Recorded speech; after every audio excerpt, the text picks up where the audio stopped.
Good morning everybody. आज हम लोग माइटोसिस एंड मियोसिस को थोड़ा और डिटेल में पढ़ेंगे। ओके, तो हमने last time mitosis and meiosis जो देखा था उसको एक बार रिकैप कर लेते हैं। ठीक है, माइटोसिस स्पेशली क्या होता है, माइटोसिस में कौन से टाइप के सेल्स डिवाइड होते हैं?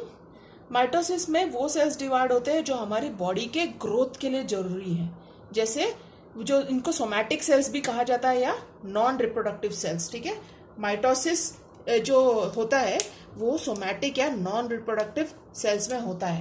ओके, सोमैटिक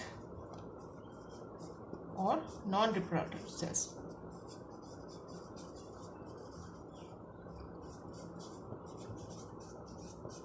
और जो मियोसिस होता है वो होता है रिप्रोडक्टिव सेल्स में। ओके, तो ये पहला डिफरेंस है माइटोसिस एंड मियोसिस में। नॉन रिप्रोडक्टिव सेल्स कौन से हमारे बॉडी के, हमारे जो मैक्सिमम जो बॉडी बना हुआ है वो नॉन रिप्रोडक्टिव सेल से बना है। Somatic cells make up most of your body's tissues, organs, skin, muscles, lungs, gut and hair cells. ठीक है, आप प्रीवियस वीडियो में जाके एक बार देखेंगे तो आपको, अगर आपने प्रीवियस वीडियो देखा नहीं है तो देख लो, उसमें मैंने बताया है कि कौन कौन से सेल्स सोमैटिक सेल्स में आते हैं और रिप्रोडक्टिव सेल्स में कौन से आते हैं, स्पर्म एंड एग सेल्स, जो जिससे एक बच्चा डेवलप होता है, एक नया ऑर्गेनिज्म डेवलप होता है। ओके, अभी माइटोसिस में क्या होता है, माइटोसिस में एक बहुत ही इंपॉर्टेंट चीज आपको हमेशा याद रखनी है इन mitosis is that the daughter cells each have the same chromosomes and DNA as the parent cell। आप इधर देख रहे हैं पेरेंट सेल, आप इधर देख रहे हैं डॉटर सेल्स। ओके, इसमें आप देखेंगे तो आपको क्या सिमिलैरिटी दिख रहा है, यहां पर कुछ हुआ है इस प्रोसेस में, लेकिन एंड रिजल्ट क्या है, एंड रिजल्ट है कि जो डॉटर सेल्स है वो बिल्कुल पेरेंट सेल के जैसे दिखती है। ठीक है, there is no difference in their chromosome and DNA. ठीक है, सो माइटोसिस में जो रेप्लिकेशन होता है सेल का, that is an exact copy of the parent cell. Okay, now ये डिवीजन कैसे होता है, ये प्रोसेस, जब ये सेल डिवाइड होने का प्रोसेस शुरू होता है, जिसको हम थोड़ा और डिटेल में अभी देखने वाले हैं, तब क्या होता है, ये डीएनए रेप्लिकेशन होता है। पहले डीएनए रेप्लिकेशन कैसे, जैसे जेरोक्स कॉपी निकालते हैं आप, एग्जैक्ट कॉपी, वैसा इसका भी एग्जैक्ट कॉपी बनता है, इसका भी एग्जैक्ट कॉपी बनता है। बाद में जब सेल डिवाइड होने लगता है तब इसका एक एक कॉपी ये सेल के एक एक कोने में चला जाता है, और बाद में जब यहाँ से सेल डिवाइड हो जाता है तो दो डॉटर सेल्स फॉर्म होते हैं जो बिल्कुल पेरेंट सेल के जैसे दिखते हैं। Okay, so that is called mitosis. Okay, अभी हम देखेंगे कि जो ये माइटोसिस का जो साइकिल है उसमें 4 फेसेस है। तो 4 फेसेस क्या है उसको हम थोड़ा और डिटेल में देखते हैं। ठीक है, ठीक है, अभी एक और बात आपको याद रखनी है कि before a cell divides, cell divide होने के पहले the number of chromosomes present in its nucleus doubles in number. ठीक है, जो यहां पर हमने देखा था, क्या था, इसके पास कितने क्रोमोसोम थे, इधर न्यूक्लियस में 2 थे ना, इधर कितने हो गए, 4 हो गए। यस, तो डबल हो गया। जैसे if number of chromosomes is 2 and it becomes 4n, मतलब n का है एक नंबर जो अभी कैसा है, this number is not known, कि ये अभी हम जो सीख रहे डिवीजन में उसमें कितने क्रोमोसोम्स अंदर वो इंपॉर्टेंट नहीं, ये इंपॉर्टेंट है कि सपोज इसमें 2 क्रोमोसोम है तो डिवाइड होने के 4 हो जाएंगे। ओके, आप ज्यादा डेप्थ में जाने की कोशिश मत करो, पहले ये समझ लेंगे। ठीक है, तो इसलिए मैंने आपकी जो वीडियोस बनाए मैं बहुत ही जितना सिंप्लीफाई कर सकते हैं उतना सिंप्लीफाई करके मैं आपको सिखा रही हूँ, क्योंकि आपके लिए ये समझना बहुत जरूरी है कि प्रोसेस कैसे होता है। ठीक है, तो pair of each type of chromosome is present in 2n condition. जो क्रोमोसोम का pairs are present, they are present in 2n condition. ठीक है, and single chromosome of each type is present in n condition. ठीक है, तो ये usually mitosis का रहता है और ये मियोसिस का रहता है, जो अलग अलग में क्रोमोसोम में जुड़ के एक नया क्रोमोसोम बनाते। तो अभी हम माइटोसिस का जो साइकिल है ये इसको हम थोड़ा और ध्यान से देखते हैं। माइटोसिस में क्या होता है, somatic cells and stem cells divide and they are completed in 2 main steps. Mitosis completes in 2 main steps. One is nuclear division, ठीक है, न्यूक्लियर डिविजन, और दूसरा है साइटोप्लाज्मिक डिवीजन। ओके, आगे जाने के पहले आप ये समझ लो कि न्यूक्लियर डिवीजन और साइटोप्लाज्मिक डिवीजन का मतलब क्या है। न्यूक्लियर डिवीजन का मतलब है कि पहले सेल का न्यूक्लियस पहले अंदर से प्रोसेस करके डिवाइड होता है, बाद में जो बाहर का साइटोप्लाज्म है वो डिवाइड होकर फाइनली दो नए सेल्स फॉर्म होते हैं। ठीक है, इसको हम थोड़ा और ध्यान से देखते हैं। अभी पहले हम देखेंगे न्यूक्लियर डिवीजन कैसे होता है। ठीक है, न्यूक्लियर डिवीजन में क्या होता है। न्यूक्लियर डिवीजन के 4 फेसेस हैं। न्यूक्लियर डिवीजन का दूसरा नाम है कैरियोकाइनेसिस। दो नाम है, न्यूक्लियर डिवीजन को कैरियोकाइनेसिस भी कहा जाता है। अभी फर्स्ट फेस है prophase. First phase is prophase within nuclear division. First phase is prophase. Prophase में क्या होता है, thin thread like chromosomes begin to condense and become short and thick. ठीक है, ध्यान से देखो, प्रोफेस में जो क्रोमोसोम्स है एकदम पतले पतले रहते हैं, क्रोमोसोम वेरी थिन, वो थ्रेड के जैसे ना क्रोमोसोम्स रहते हैं। ये जो क्रोमोसोम्स है कंडेंस होने लगते हैं, मतलब थोड़ा थिकनिंग होने लगता है, थोड़ा गाढ़े होने लगते हैं ये क्रोमोसोम्स। हाँ, गाढ़े होके छोटे और मोटे हो जाते हैं, फिर ना ये दिखने लगते हैं। ये they begin to appear along with their pairs of sister chromatids. ठीक है, क्या होता है प्रोफेस में, जो ये सेल के अंदर जो क्रोमोसोम्स है ना, ये ना पतले पतले क्रोमोसोम्स अभी ये साथ में आने लगते हैं, और जैसे आपने बहुत देर तक चीनी को उबाला तो गाढ़ा होने लगता है ना, वैसा एक गाढ़ा होने का प्रोसेस इधर शुरू हो जाता है। जब सेल डिवीजन के टाइम क्या होता है, ये जो पतले पतले क्रोमोसोम है साथ में आके शॉर्ट भी हो जाते हैं, उनका जो थ्रेड लाइक जो स्ट्रक्चर है वो थोड़ा कम छोटा छोटा होके थोड़ा थिकनिंग होने लगता है, गाढ़ा होने लगता है। फिर वो अपने सिस्टर क्रोमैटिड्स के साथ अपीयर होने लगते हैं। अभी सिस्टर क्रोमैटिड क्या है, sister chromatids are 2 identical copies of the same chromosome. वही एक ही क्रोमोसोम के 2 आइडेंटिकल कॉपीज को सिस्टर क्रोमैटिड्स बोलते हैं। ठीक है, क्या होता है उसमें, they are form by DNA replication, जो हमने यहां पर देखा था। ठीक है, attach to each other by structure called the centromere. ये अटैच कैसे होते हैं, इनमें एक इधर एक स्ट्रक्चर रहता है। ठीक है, दिस स्ट्रक्चर है, इसको कहते हैं सेंट्रोमीर। सेंट्रोमीर, ये जो डीएनए रेप्लिकेट हुआ है ना इधर, वो उसका अटैचमेंट कैसे होता है, ये है सिस्टर क्रोमैटिड्स, इनका अटैचमेंट होता है सेंट्रोमियर के साथ। ये जो स्ट्रक्चर है बीच में जो उनको अटैच करके रखता है उसको कहते हैं centromere. During cell division they are separated from each other and each daughter cell receives 1 copy of the chromosome. ठीक है, सेल डिवीजन के टाइम क्या होता है, ये लोग एक दूसरे से सेपरेट हो जाते हैं और हर एक डॉटर सेल को इसका एक एक कॉपी मिलता है। सब देख रहे हैं आप कितना कैसा प्रोसेस है, समझ के आपको कि एक और बार समझा देती हूँ। प्रोफेस में क्या होता है, जो ये थ्रेड लाइक क्रोमोसोम्स है ना, ये पतले पतले क्रोमोसोम, ये साथ में आके कंडेंस होने लगते हैं, कंडेंस होके गाढ़े होने लगते हैं, थिकनिंग होने लगता है। They become, okay I will explain in English as well, thin thread like chromosomes begin to condense and become short and thick. What happens? They begin to condense and become short and thick. Okay, फिर they begin to appear along with their sister chromatids.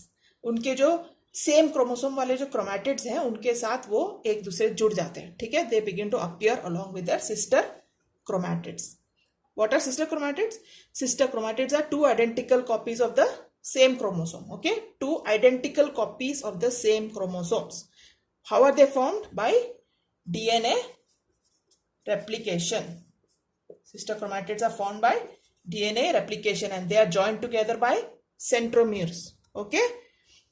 During cell division, अभी जब यहां cell divide हो रहा है, division by mitosis ना, during cell division what happens, these sister chromatids are separated from each other and each daughter cell, जैसे separation हो रहा है, ये एक दूसरे से सेपरेट होके हर एक डॉटर सेल को हर एक क्रोमोसोम का एक एक पेयर मिलेगा। अभी इसमें जितने भी क्रोमोसोम, अभी हम सिर्फ 4 देख रहे हैं, तो इसमें क्या हो रहा है, इसका एक और इसका एक पैर उधर चला गया, इसका एक पैर इधर आ गया।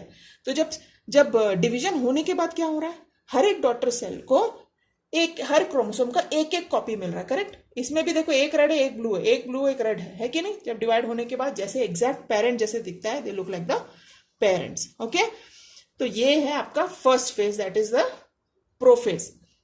और क्या होता है इसमें, द सेंट्रियोल्स। अभी इसमें एक सेंट्रियोल करके भी एक स्ट्रक्चर है। अभी क्या होता है इसमें, सेंट्रियोल्स करके एक स्ट्रक्चर है जो डुप्लीकेट, वो भी डुप्लीकेट होता है सेल के अंदर। सेंट्रियोल करके भी एक स्ट्रक्चर है जो डुप्लीकेट होता है। और क्या होता है, वो सेल के ऑपोजिट एंड्स में चले जाते हैं, ठीक है। ये न्यूक्लियस के अंदर एक सेंट्रियोल करके भी ये जो सेंट्रियोल करके जो स्ट्रक्चर है सेल के अंदर, that is found close to the nucleus. Nucleus के पास है, अंदर नहीं है, न्यूक्लियस के पास ही रहता है, ठीक है। Without this centrioles the chromosomes would not be able to move. आप देख रहे हैं कि ये क्रोमोसोम इधर से इधर मूव हुआ है, कैसे मूव हुआ है, this is with the help of centrioles. अब ये centrioles are tube like structures that aid in cell division. Centrioles करके स्ट्रक्चर्स है जो न्यूक्लियस के पास है। सपोज ये आपका न्यूक्लियस था, हाँ, ये न्यूक्लियस के पास एक स्ट्रक्चर है, इधर ऐसा कोई तो एक स्ट्रक्चर है, सपोज ये पकड़िए, इसको कहते हैं सेंट्रियोल। सेंट्रियोल क्या करता है पता है, सेंट्रियोल भी डिवाइड हो जाता है। क्या होता है, सेंट्रियोल जब डिवाइड होकर डुप्लीकेट, मतलब इसका एग्जैक्ट कॉपी बनता है। क्यों बनता है पता है, क्योंकि ये भी अभी डिवाइड होने वाला है। अभी दोनों सेल के अंदर सेंट्रियोल भी तो चाहिए ना, क्योंकि जब वो डिवाइड होंगे उनको फिर से सेंट्रियोल की जरूरत है। ये सेंट्रियोल क्या करते हैं, the centrioles help in the formation of spindle fibres that separate the chromosomes during cell division. अभी क्या होता है ना, जैसे जैसे ये सेल डिवाइड हो रहा है ना, अभी जैसे यहाँ पर ये सेल डिवीजन हम देख रहे हो रहा है, ये डीएनए रेप्लिकेशन है, वैसे ये जो सेंट्रियोल है ना, ये भी ना डुप्लीकेट होने लगता है, ठीक है। और उसमें ना फाइबर जैसे कुछ ऐसे आप स्ट्रैंड्स देखेंगे, हैं, ये भी डुप्लीकेट हो गया है, और अब इसमें फाइबर जैसे स्ट्रैंड्स देखेंगे, ठीक है। ये भी रेप्लिकेट हो रहा है, ये भी रेप्लिकेट हो रहा है। तो अभी क्या होता है पता है, जैसे अभी ये रेप्लिकेट होने के बाद क्या करता है, ये सेंट्रियोल रेप्लिकेट होने के बाद ना, ये जो सेल है ना उसके कोने में चला जाता है, दोनों कोने में एक एक सेंट्रियोल पहुंच जाता है। अभी डिवाइड हो गया ना, उसका भी एग्जैक्ट कॉपी बन गया। तो ये सेंट्रियोल एक कोने में और ये दूसरा सेंट्रियोल दूसरे कोने में आ गया। अभी ये लोग क्या करते हैं, हाँ, इट्स वेरी इंटरेस्टिंग क्या होता है, the nuclear membrane and nucleolus begin to disappear, ठीक है। अभी जो ये जो था ना, ये न्यूक्लियर जो मेम्ब्रेन था ना, ये भी गायब होने लगता है। इट ऑल्सो स्टार्ट्स टू, अगर ये टूटेगा नहीं तो फिर ये सेपरेट भी नहीं होगा ना। अभी ये जो न्यूक्लियस का मेम्ब्रेन है, ये भी गायब होने लगता है। गायब होके फिर अभी हम नेक्स्ट फेज में पहुंचते हैं। हाँ, अभी मेटाफेज करके, अभी आप समझ गए क्या प्रोफेज में क्या हो रहा है। प्रोफेज में ये हमने जो माइटोसिस का जो ऐसे बेसिकली हमने देखा था क्या हो रहा था, ये पार्ट, ये है हमारा प्रोफेज। प्रोफेज में क्या हुआ, जो डीएनए क्रोमोसोम था न्यूक्लियस के अंदर, वो क्या हो गया, डुप्लीकेट हो गया। डुप्लीकेट होके अपने सिस्टर्स के साथ ज्वाइन हो गया, ठीक है। दो आइडेंटिकल कॉपीज बन गए and they are joined by the centromere, ठीक है। और ये जो सेंट्रियोल करके एक स्ट्रक्चर था न्यूक्लियस के पास, वो भी डिवाइड होके वो भी रेप्लिकेट हो गया, मतलब दो हो गया, एग्जैक्ट दो बन गया, हो गया रेप्लिकेशन, नॉट डिवाइड, रेप्लिकेट हुआ। अभी ये पार्ट में यूजुअली इसको कहते हैं डीएनए रेप्लिकेशन एंड सेंट्रियोल का रेप्लिकेशन हो गया। अभी ये यहाँ से डिवाइड होने लगता है, तब क्या होता है, ये जो एक सेंट्रियोल सेल के दोनों एंड में पहुंच गया, और इसको खींच कौन रहा है, अभी वो हम मेटाफेज में देखते हैं, ठीक है। क्या होता है मेटाफेज है नेक्स्ट फेज, फेज बी है मेटाफेज। मेटाफेज में क्या हो रहा है, the nuclear membrane disappears completely. यहाँ जो न्यूक्लियर मेम्ब्रेन शुरू हुआ था डिसइंटीग्रेट होने के लिए, कम होते होते ये फेज में न्यूक्लियर मेम्ब्रेन कंप्लीटली डिसअपियर हो जाता है, ठीक है। फिर chromosomes become visible along with their sister chromatids, ठीक है। अभी क्रोमोसोम सिस्टर क्रोमैटिड्स के साथ दिखने लगे, दिख रहे हैं ना। और क्या होता है, इसमें कंडेंसेशन जो प्रोसेस था इधर जो हो रहा था, कंडेंस होके जो शॉर्ट और विजिबल होने लगे थे, कंडेंसेशन प्रोसेस इधर कंप्लीट हो गया। अभी all the chromosomes are now arrange parallel to the centre of the cell. अभी इधर क्या होता है, दिख रहा है आप इधर, जो ये क्रोमोसोम्स है ना, ये सेल के पास, अभी आपको मैं ये रब करके को मैं और क्लियरली दिखाती हूँ।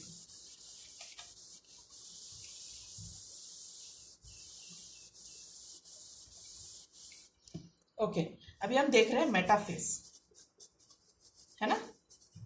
Prophase we have already seen, prophase में क्या हो रहा था। मेटाफेज में क्या हो रहा है, द न्यूक्लियर मेम्ब्रेन, अभी ये आपका सेल है, ये आपका न्यूक्लियर मेम्ब्रेन था ना। अभी न्यूक्लियर मेम्ब्रेन स्टार्ट्स डिसअपियरिंग और starts disappearing in the prophase.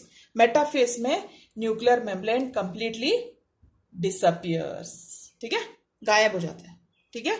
फिर क्या होता है, the chromosomes become visible along with the sister chromatids after completing the condensation process. हमने कंडेंसेशन प्रोसेस प्रीवियस में देखा था। अभी all the chromosomes are now arrange parallel to the centre of the cell. अभी ना ये सेल का centre है ना, हमने देखा था वो सेंट्रियोल करके जो स्ट्रक्चर था, हाँ, सेंट्रियोल करके जो स्ट्रक्चर था वो अभी एक इधर आ गया है और एक इधर आ गया ना, और उसके फाइबर जैसे स्ट्रक्चर्स है, ठीक है, उसके पास फाइबर जैसे स्ट्रक्चर्स है, ठीक है। और ये क्रोमोसोम्स किधर है अभी, अभी क्रोमोसोम्स को क्या हो रहा है मालूम है, they are getting arranged here in the centre. Centre में यहाँ पर आप क्रोमोसोम्स को अरेंज होते हुए देखेंगे अभी,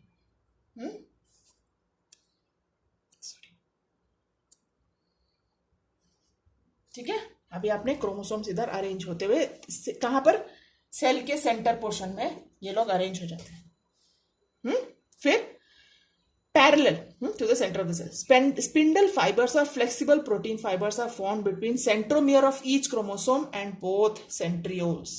क्या हो रहा है अभी, ये जो स्पिंडल फाइबर्स आप देख रहे हैं ना, वो क्या करते हैं अभी, इसको फ्लेक्सिबल प्रोटीन भी बोलते हैं। ये जो स्पिंडल फाइबर्स है, spindle fibers, they are also called flexible proteins, okay। इसमें क्या हो रहा है अभी, हाँ, these are formed between centromere of each chromosome and both centrioles। तो आप ये जो देख रहे हैं ना, वो क्या होता है, इससे कनेक्ट हो जाता है सेंट्रोमियर से, ठीक है। इसका हमने सेंट्रोमियर देखा था, क्या होता है, जो वो सिस्टर क्रोमैटिड्स को साथ में ज्वाइन करता है ना, ये पोर्शन, उसके साथ हमारा ये स्पिंडल फाइबर्स कनेक्ट हो जाता है, समझे। These are spindle fibres, these are centrioles, these are chromosomes, these are sister chromosomes, ठीक है। फिर अभी नेक्स्ट फेज में जाते हैं। नेक्स्ट फेज क्या है, एनाफेज। अभी एनाफेज में क्या हो रहा है, in the anaphase centromere split and sister chromatid separate. Wow, अभी ये जो सेंट्रोमियर है ना, इधर हमने देखा था, ये जो है ना स्ट्रक्चर, ये जो जिसको इसको ज्वाइन करा है, उसका नाम क्या है, सेंट्रोमियर। अभी एनाफेज में क्या हो रहा है, ये जो सेंट्रोमियर है वो स्प्लिट हो जाता है, हाँ, आधा हो जाता है, और centromere split and sister chromatid separate. अभी इधर क्या हो रहा है, जो हमने इधर अभी देखा था ना, अब चलो मैं एक और सेल बना देती हूँ तुम्हारे लिए। अभी क्या हो रहा है, ये जो सेंटर का लाइन था आपका, अभी ये जॉइंट थे ना, अभी ये सेंट्रोमियर भी स्प्लिट होता है, तो फिर एक क्रोमोसोम इधर आ गया, एक क्रोमोसोम इधर आ गया, एक इधर आ गया, एक इधर आ गया, एक इधर आ गया, इधर आ गया।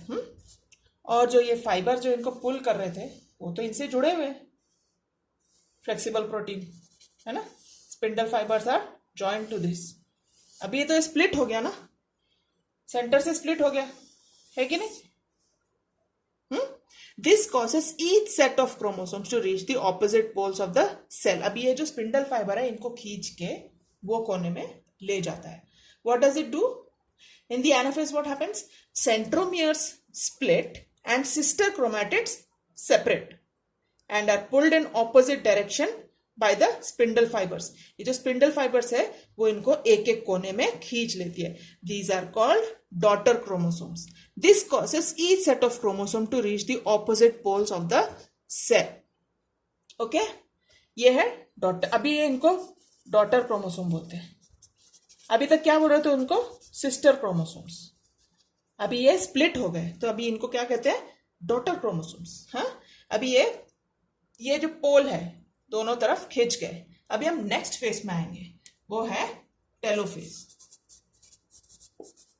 टेलोफेज में क्या हो रहा है?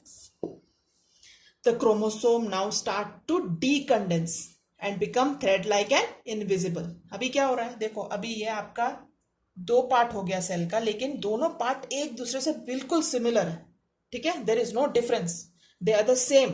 The cell has split in between exactly, containing what this part of the cell contains is also contained in this part of the cell। okay, so now what happens, the chromosomes now start to decondense and become thread like। हमने starting में क्या देखा था? Profess में क्या हो रहा था? The chromosomes were starting to condense, become thick and visible। now what happens, they start to, the chromosomes start to decondense and become thread like again। क्या हो जाता है? फिर से वो धागे जैसे दिखने लगते हैं और इनविजिबल हो जाते हैं। They start to decondense and become thread like and invisible. पहले जब वो कंडेंस होने लगे थे तो they are started becoming short and thick and visible. इसमें क्या हो रहा है? They become thread like and invisible. वापस वो ओरिजिनल सेल के रूप में बनने लग रहे हैं। अभी फिर क्या होता है? अभी ये जो चले गए ना, अभी इधर इसमें क्या होगा पता है? अभी ये सब के अराउंड एक न्यूक्लियर मेम्ब्रेन फिर से फॉर्म होने लगता है। ये जो अभी पूरा पोल में खिंच गया, देखो अभी हमने लंबे लंबे जो धागे दिखाए हैं, अभी क्या हो रहा है? ये टेलोफेज में ये सब पोल की तरफ पहुंच गए हैं, है कि नहीं? पोल के पास पहुंच गए ये लोग सब, ठीक है? ये लोग सब अभी खिंच के स्पिंडल फाइबर के साथ पोल की तरफ पहुंच गए। तो क्या हो रहा है अभी? अभी क्या हो रहा है? इसके अराउंड फिर से क्या होने लग रहा है? एक न्यूक्लियर मेम्ब्रेन फॉर्म होने लग रहा है। फिर से इसके अराउंड एक मेम्ब्रेन फॉर्म होने लग रहा है। Okay, around the nuclear membranes begin to form around each set of chromosomes that are at the poles। this forms two daughter nuclei in the cell and nucleolus along appears in each daughter nucleus and the spindle fibers disappear। वही process होके फिर से it becomes a फिर we go to the next stage। telophase में क्या हो रहा है? chromosomes now start to decondense and become thread like and invisible। nuclear membranes begin to form around each set of chromosomes। ठीक है? ये जो अलग अलग सेट बन गए उनके अराउंड फिर से न्यूक्लियर मेम्ब्रेन फॉर्म होने लगा है। तो इसमें क्या बन रहा है? Two daughter nuclei in the cell. अभी क्या है? हाँ, डॉटर न्यूक्लियाई बन गए ना। अभी यही सेल है, अभी भी फुल है, लेकिन अभी ये डॉटर न्यूक्लियाई बन गए। कितने हैं? दो, एक इधर है और एक इधर है, ठीक है? और इसके साथ साथ न्यूक्लियोलस भी आने लगता है, अपीयर्स होता है in the daughter nucleus and the spindle fibre start disappearing. ये जो स्पिंडल फाइबर्स है ना, वो डिसअपियर होने लगते हैं। ओके, तो अभी आपके पास अंदर क्रोमोसोम है और न्यूक्लियोलस करके एक स्ट्रक्चर है, न्यूक्लियोलस भी फॉर्म होने लगता है। ये है आपका न्यूक्लियोलस। न्यूक्लियोलस के अंदर क्या है? डीएनए, आरएनए एंड प्रोटीन्स, ठीक है? अभी क्या होगा देखो, अभी हम लोग जाएंगे साइटोप्लाज्मिक डिवीजन की तरफ। अभी आप, आई होप आप समझ गए हैं ये सब। अभी मैं इसको अभी ये हम लोग जाएंगे अभी साइटोप्लाज्मिक डिवीजन की तरफ। अभी आपके 4 फेजेस आप याद रख लेना, prophase, metaphase, anaphase and telophase. Okay, अभी साइटोप्लाज्मा डिवाइड होने लगता है, साइटोप्लाज्मिक डिवीजन। सेकेंड स्टेप क्या है? फर्स्ट स्टेप था न्यूक्लियस का डिवीजन, सेकेंड क्या है? Cytoplasmic division. साइटोप्लाज्मिक डिवीजन में अभी क्या होगा, आप गेस कर सकते हैं? साइटोप्लाज्मिक डिवीजन में क्या होता है? साइटोप्लाज्म का डिवीजन होता है। Cytoplasm starts to divide. The division of the cytoplasm now takes place in which 2 new cells are formed. अभी आपको पता है कि सेल का जो पूरा जो स्ट्रक्चर है न्यूक्लियस के बाहर, वो पूरा साइटोप्लाज्म, अभी वो डिवाइड होने लगता है। डिवाइड होके क्या होता है? पहले एक नॉच फॉर्म होने लगता है। ये कैसे डिवाइड होता है देखो, आपसे पहले ऐसा होगा, धीरे धीरे होता है ना पूरा प्रोसेस। पहला ऐसा होगा, हाँ, फिर वो इक्वेटोरियल प्लेन, अपना जो इक्वेटोरियल प्लेन मतलब जो हमें अभी पता है अपने अर्थ का इक्वेटर क्या है, वो जो ये इक्वेटर से पैरेलल जो लाइन है उसको इक्वेटोरियल प्लेन बोलते हैं। तो अभी इसमें हमारा इक्वेटोरियल प्लेन ये है। तो पहले एक ऐसा नॉच फॉर्म होने लगता है, मतलब ऐसा छोटा सा ना, पहले फुल सर्कल था, धीरे धीरे धीरे वो ऐसा नॉच फॉर्म होने लगता है और धीरे धीरे धीरे ये गहरा होता रहता है। ये जो नॉच है ना वो गहरा होता रहता है, धीरे धीरे धीरे धीरे गहरा हो के फाइनली ये इधर से स्प्लिट हो जाता है। ठीक है, सिंपल है ना। तो अभी क्या होता है, ये एक आपका नया सेल फॉर्म हो गया, इधर एक नया सेल फॉर्म हो गया, इधर एक नया सेल फॉर्म हो गया, है ना, विद द सेम थिंग जो हमने पहले पेरेंट सेल में देखा था। इसमें मैंने और 2 क्रोमोसोम आपको ऐड करके दिया। हमने जो स्टार्टिंग में देखा था उसमें मैंने 2 ही ड्रॉ किए थे, लेकिन इसका मतलब है जितना भी पेरेंट सेल में था, हाँ, जितना भी पेरेंट सेल में था उतना ही डॉटर सेल में भी आएगा। ये था, तो ओरिजिनल सेल फिर से फॉर्म हो गया, एग्जैक्ट रेप्लिका। तो ये है आपका माइटोसिस का प्रोसेस। अभी ये वीडियो थोड़ा लंबा हो गया, हम नेक्स्ट वीडियो में एक और बार इसको ही सेम एक और बार मैं आपको समझाना चाहती हूँ। अगर आपने एक ब्रीफली मैं बताऊंगी और फिर मियोसिस का ब्रीफली देख लेंगे। ओके, ठीक है, तो ध्यान से इसको आप देखिए। हाँ, मुश्किल नहीं है समझने के लिए, इसलिए मैंने आपको कितना सिंप्लीफाई कर सकते हैं उतना सिंप्लीफाई करके दिखाया है। ठीक है, अच्छे से इसको देखिए और समझ लीजिए, फिर हम थोड़ा मियोसिस का प्रोसेस भी देख लेंगे नेक्स्ट वीडियो में। Okay, take care, bye.